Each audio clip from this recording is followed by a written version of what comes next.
प्रकाशिकी वाले चैप्टर में प्रकाशिकी की क्लास 12th के लिए है। इसमें हम लोग जो है प्रकाश के बारे में जो है पढ़ेंगे। इसके अंतर्गत हम लोग प्रकाश की बहुत सारी घटनाओं के बारे में पढ़ना है, जैसे परावर्तन, अपवर्तन, पूर्ण आंतरिक परावर्तन है, व्यतिकरण है, व्यतिकरण, विवर्तन, ध्रुवण, इनके बारे में पढ़ना है। और साथ साथ आगे चल करके हमें पढ़ना है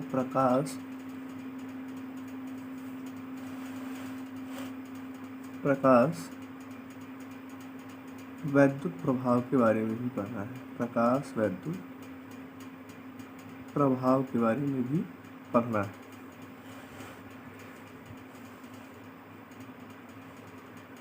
अब इसमें हम लोगों को ध्यान ये रखना है परावर्तन क्या होता है। तो प्रकाश का जो परावर्तन होता है, इसमें अगर मान लीजिए कोई प्रकाश की किरण है किसी परावर्तक पृष्ठ पर ऐसे आपतित होती है, तो इस परावर्तक पृष्ठ से टकरा कर ये उसी माध्यम में वापस लौट जाती है। यही घटना की प्रकाश का परावर्तन कहलाती है। जो प्रकाश की किरण इस परावर्तक पृष्ठ पर आती है उसको हम लोग बोलते हैं आपतित किरण, और जो टकरा करके वापस लौट जाती है उसको बोलते हैं परावर्तित किरण। जिस बिंदु पर आपतित होती है परावर्तक पृष्ठ पर उसको हम लोग बोलते हैं आपतन बिंदु, और आपतन बिंदु पर परावर्तक पृष्ठ के लंबवत अगर एक रेखा काल्पनिक रेखा हम ऐसे कहीं बना दें तो इसको हम लोग बोलते हैं अभिलंब। इस आपतित किरण और अभिलंब के बीच बने कोण को हम लोग बोलते हैं आपतन कोण, और इसको हम लोग बोलते हैं परावर्तन कोण। यहाँ पे परावर्तन के नियम में हमें ध्यान रखना है। परावर्तन के दो नियम हैं, एक तो यही आपका है कि आपतित किरण, परावर्तित किरण तथा आपतन बिंदु पर ये अभिलंब, तीनों एक ही तल में होते हैं। और दूसरा हमें ध्यान में रखना है कि I बराबर क्या होता है, R होता है। आपतन कोण परावर्तन कोण के बराबर होते हैं। इसके बाद हमारा है इसमें एक चीज़ और ध्यान में रखना कि परावर्तन में जो प्रकाश की किरण होती है कि जिस माध्यम से आपतित होती है परावर्तित होकर के उसी माध्यम में वापस आती है। इस कारण से ये जो परावर्तित प्रकाश होता है इसका वेग, तरंगदैर्घ्य और आवृत्ति ये बदलते नहीं हैं।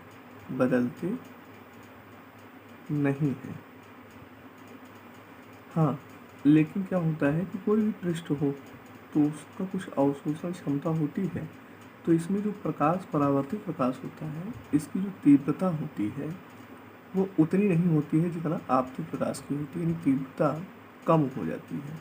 तो अगर आपसे पूछें परावर्तित प्रकाश यानी परावर्तन की स्थिति में कौन सी राशि बदल जाती है, वेग है, तरंगदैर्घ्य है, आवृत्ति है, तीव्रता है, तो आप क्या बताएंगे कि ना तो वेग बदलता है, ना तरंगदैर्घ्य बदलती है, ना आवृत्ति बदलती है, केवल इसकी तीव्रता जो होती है वो कम हो जाती है। ये आपको ध्यान में रखना है कि इसकी जो तीव्रता होती है वो कम हो जाती है। इसके बाद आपका है दर्पण, जिसमें हम लोग गोलीय दर्पण के बारे में पढ़ते हैं।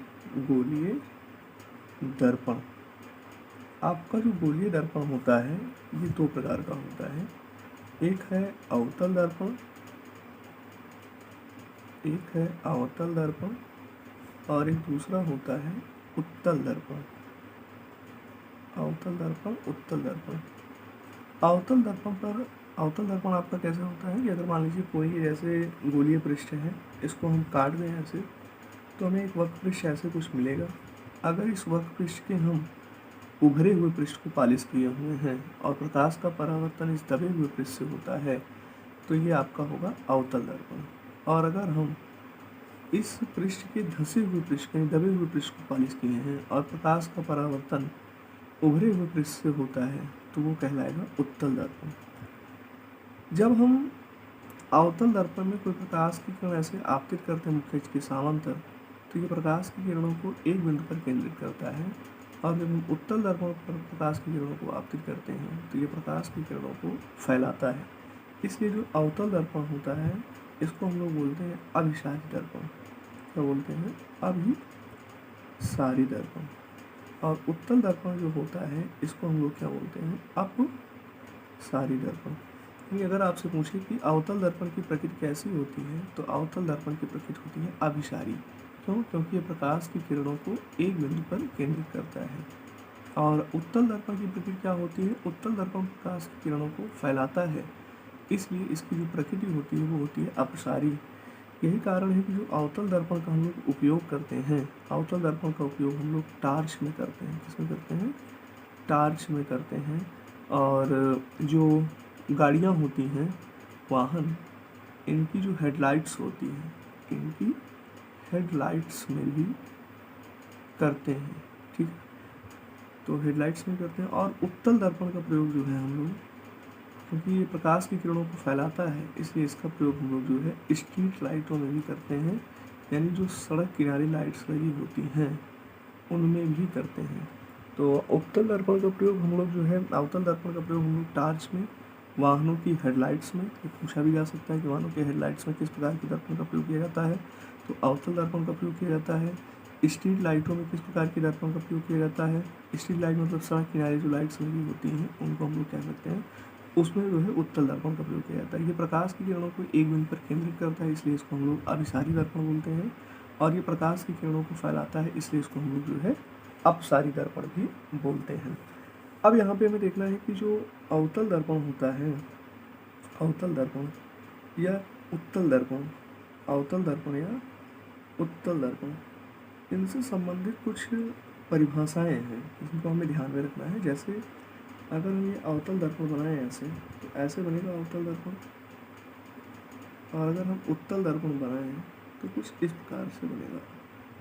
अब यहाँ ध्यान रखना है कि जैसे ये जो आपका है, जिसमें आपका ये प्रकाश आता है, वो आपका क्या कहलाता है? दर्पण का द्वारक कहलाता है। यम यम डैश आप कह सकते हैं इसको, यम यम डैश। ये क्या कहलाएगा? दर्पण का द्वारक कहलाएगा। और इस दर्पण का जो मध्य बिंदु होता है, इसका या इसका दोनों का, ये क्या कहलाता है? ये कहलाता है ध्रुव। ये कहलाएगा ध्रुव, यानी पोल इसको हम लोग बोलते हैं। ये कहलाएगा आपका ध्रुव। ठीक, ये दर्पण जैसे ये गोला था, तो इस गोले से काट करके ही ये गोलीय पृष्ठ काटा गया है, तो इस गोले का केंद्र रहा होगा।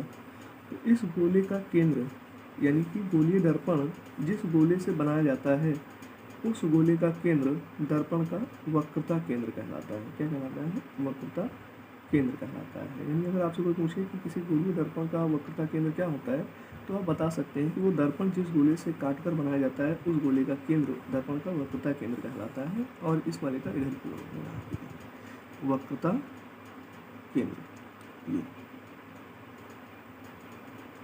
अब इसके बाद देखिएगा, वक्रता केंद्र और ध्रुव को मिलाती हुई अगर हम एक रेखा ऐसे खींच दें, वक्रता केंद्र और ध्रुव को मिलाती हुई एक रेखा खींच दें, तो ये रेखा कहलाती है मुख्य अक्ष। क्या कहलाएगी? मुख्य अक्ष कहलाएगी। यानी ये रेखा क्या कहलाएगी? मुख्य अक्ष। अब ध्यान ये रखना है कि इस वक्रता केंद्र और इस ध्रुव के बीच, सारी दुनिया दर्पण में कहाँ समाप्त हैं हम लोग? ध्रुव समाप्त हैं। ये कहलाती है वक्रता त्रिज्या। तो वक्रता केंद्र और ध्रुव के बीच की दूरी क्या कहलाएगी? वक्रता त्रिज्या, जिसको हम लोग आर से रिप्रेजेंट करते हैं। ये क्या कहलाएगी? वक्रता त्रिज्या। ये अब एक चीज ध्यान में रखना कि मान लीजिए अगर हम कोई प्रकाश की किरण ऐसे दर्पण के मुख्य अक्ष के समांतर आपतित करते हैं, तो परावर्तन के नियम के अकॉर्डिंग ये परावर्तित होगी और परावर्तित होकर के ऐसे जाएगी। या मान लीजिए कोई प्रकाश की किरण है, हम लोग बाईं ओर से प्रकाश की किरण को ऐसे आपतित करते हैं, तो ये क्या होगी? परावर्तित होगी। इधर तो जाएगी नहीं, परावर्तित होकर के ऐसे जाएगी। तो अगर हम देखें तो ये जो प्रकाश की किरण है उत्तल दर्पण के लिए, ये किसी बिंदु से ऐसे आती हुई प्रतीत होती है, और ये वाली प्रकाश की किरण किसी बिंदु से जाती हुई प्रतीत होती है। तो ये मुख्य अक्ष को काटती है, चाहे यहाँ आभासी रूप से काट रही है या वास्तविक रूप से काट रही है। तो अगर कोई प्रकाश की किरण किसी दर्पण में जो कि मुख्य अक्ष के समांतर आपतित हो, तो दर्पण से परावर्तन के पश्चात मुख्य अक्ष के जिस बिंदु से जाती है या आती हुई प्रतीत होती है, वह बिंदु कहलाता है दर्पण का मुख्य फोकस। क्या कहलाएगा? दर्पण का मुख्य फोकस। तो कई बार आपसे मुख्य फोकस की भी परिभाषा ध्यान में रखना है आपको। क्या ध्यान में रखना है कि अगर कोई प्रकाश की किरण है वो दर्पण पे टकराती है, तो दर्पण से परावर्तन के पश्चात मुख्य अक्ष के जिस बिंदु से जाती है या आती हुई प्रतीत होती है, वो दर्पण का क्या कहलाएगा? मुख्य फोकस कहलाएगा। और इस मुख्य फोकस से ध्रुव के बीच की जो दूरी होती है ये कहलाएगी फोकस दूरी। इसके बीच की दूरी जो होगी वो कहलाएगी फोकस दूरी, यानी ये आपकी कहलाएगी फोकस दूरी। इतने टर्म हमें ध्यान में रखना है कि दर्पण का द्वारक है ये ध्रुव हो गया, गोलीय दर्पण जिस गोली का भाग होता है वो उसका वक्रता केंद्र कहलाएगा। वक्रता केंद्र और ध्रुव को मिलाने वाली रेखा मुख्य अक्ष कहलाएगी। वक्रता केंद्र से ध्रुव के बीच की दूरी वक्रता त्रिज्या कहलाती है। अगर कोई प्रकाश की किरण हम मुख्य अक्ष के समांतर आपतित करें तो मुख्य अक्ष के जिस बिंदु से होकर जाती है या आती हुई प्रतीत होती है अवतल दर्पण में जाएगी और उत्तल दर्पण में आती हुई प्रतीत होगी, वो दर्पण का क्या कहलाएगा, मुख्य फोकस कहलाएगा। और ये भी आपका क्या कहलाएगा, मुख्य फोकस कहलाएगा। मुख्य फोकस और ध्रुव के बीच की दूरी क्या कहलाएगी, फोकस दूरी कहलाएगी। अगर हम इस फोकस पर एक अवलंबोत तल एक खींचे, एक पृष्ठ ऐसे ले जाएं तो इस पृष्ठ को हम लोग बोलते हैं फोकस तल। क्या बोलेंगे, फोकस तल। तो फोकस के अवलंबोत गुजरने वाला पृष्ठ क्या कहलाएगा, फोकस तल कहलाएगा। फोकस से होकर इस मुख्य अक्ष के अवलंबोत जाने वाला पृष्ठ, फोकस से होकर के जा रहा हो और इस मुख्य अक्ष की क्या हो, अवलंबोत हो, तो ये पृष्ठ क्या कहलाएगा, इसका फोकस तल कहलाएगा। ये हमें ध्यान में रखना है।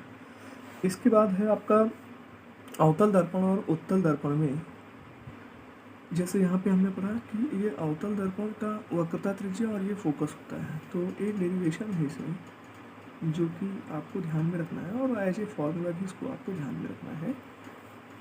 गोलीय दर्पण की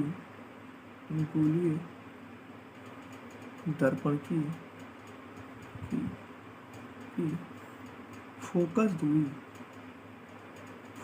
दूरी व वक्रता त्रिज्या में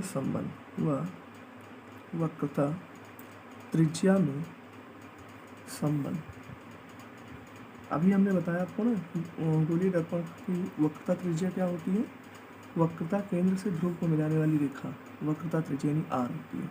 और फोकस क्या होता है, फोकस दूरी क्या होती है, दर्पण के ध्रुव से मुख्य फोकस के बीच की दूरी, ये क्या कहलाएगी, इसकी फोकस दूरी। इन दोनों में क्या रिलेशन होता है, तो इन दोनों में रिलेशन होता है, जो फोकस दूरी होती है वो वक्रता त्रिज्या की क्या होती है, आधी होती है। ये हमेशा ध्यान में रखना, गोलीय दर्पण की जो फोकस दूरी होती है ये वक्रता त्रिज्या की क्या होती है, आधी होती है। अब ये कैसे आया हुआ है इसको हम लोग कर लेते हैं कि फोकस दूरी और वक्रता त्रिज्या में जो रिलेशन है वो क्या होता है।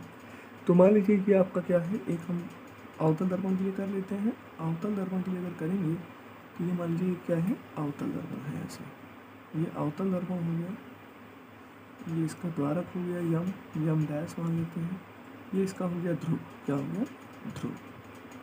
और यहाँ पे कहीं इसका क्या हो जाएगा, वक्रता केंद्र। इस प्रकार से इसका क्या आ जाएगा, ये वक्रता केंद्र आ जाएगा। यहाँ पे इसका क्या होगा, फोकस होगा। इसके बीच की जो दूरी होगी वक्रता केंद्र और ध्रुव के बीच की दूरी वक्रता त्रिज्या, इसके बीच की जो दूरी होगी ये फोकस होगी। अब मान लीजिए कोई प्रकाश की किरण है, इस पर ऐसे आपतित की गई है। अब हमने इसको अगर इस पर आपतित किया है, मान लीजिए ये कोई प्रकाश की किरण है ए बी, मान लें ए बी है कोई प्रकाश की किरण। अब ये इससे आपतित हुई है तो परावर्तन के नियम के अकॉर्डिंग ये और ये मुख्य अक्ष के समांतर गई है तो कहाँ से होकर के जाएगी, ऐसे फोकस से होकर के जाएगी, यानी परावर्तित होगी कुछ इस प्रकार से। अब हमें पता है परावर्तन का नियम यहाँ पर लगाएंगे, क्योंकि अभी हमने परावर्तन का ही नियम ही पढ़ा है कि आपतन कोण जो होता है परावर्तन कोण के बराबर होता है। ऐसे कोई प्रकाश की किरण आपतित की गई है और ये फिर परावर्तित होकर के ऐसे गई, तो इस पर एक हम अभिलंब खींचते हैं और अभिलंब और आपतित किरण के बीच बना कोण आपतन कोण कहलाता है और अभिलंब और परावर्तित किरण के बीच का कोण क्या कहलाता है, परावर्तन कोण कहलाता है। क्या कहलाएगा, परावर्तन कोण कहलाएगा। तो इस पर हम अभिलंब खींचेंगे कहाँ से, अगर कभी भी ध्यान रखना कोई वक्र पृष्ठ है और उसका वक्रता केंद्र है कुछ O और इस वक्र पृष्ठ के किसी बिंदु पर यानी P Q R किसी बिंदु पर हमें अभिलंब खींचना है, तो हाँ हमेशा इसके वक्रता केंद्र से इसको मिलाती हुई एक रेखा ऐसे खींच देंगे, वक्रता केंद्र से मिलाती हुई एक रेखा खींचेंगे जो कि इस वक्र पृष्ठ पर क्या होगा, अभिलंब होगा। क्योंकि हम लोगों ने पहले से पढ़ रखा है कि जो त्रिज्या होती है वो मान लीजिए इस पर हम एक स्पर्श रेखा खींचे तो इस पर क्या होती है, परपेंडिकुलर होती है और ये एक बिंदु पर ही रहती है, तो इसलिए हम मान सकते हैं कि ये स्पर्शी का काम करेगी और इस पर क्या होगा, अभिलंब होगा। इसलिए कभी भी किसी वक्रपृष्ठ पर अगर हमें अभिलंब खींचना है तो इसकी वक्रता केंद्र से जाती हुई हम एक रेखा उस बिंदु की ओर खींच देते हैं।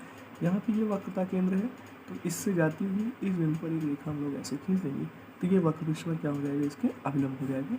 ये आपतित किरण और ये अभिलंब, तो इनके बीच का कोण आई, और ये परावर्तित किरण और ये अभिलंब, तो इनके बीच का कोण आर। अब यहाँ पे क्या करेंगे, परावर्तन के नियम से अगर हम देखें तो यहाँ पे ध्यान देना है हमें कि ये वाली जो प्रकाश की किरण है ए बी, और ये वाली जो प्रकाश की किरण है, मान लेते हैं कोई प्रकाश की किरण सी पी, जैसे यहाँ पे है सी पी, ये दोनों क्या है, पैरेलल हैं और एक टियर रेखा इनको काट रही है। तो अगर ये कोण भाई आई है तो ये वाला कोण भी क्या हो जाएगा, आई हो जाएगा, क्योंकि ये एकांतर कोण बनाएंगे। तो यहाँ पे लिख सकते हैं कि सिंस ए बी, यानी प्रकाश किरण जो ए बी है ये पैरेलल है किसके, सी पी के, यानी A B parallel C P है, और ये क्या है, सी बी एक तीर रेखा है जो इसको काट रही है।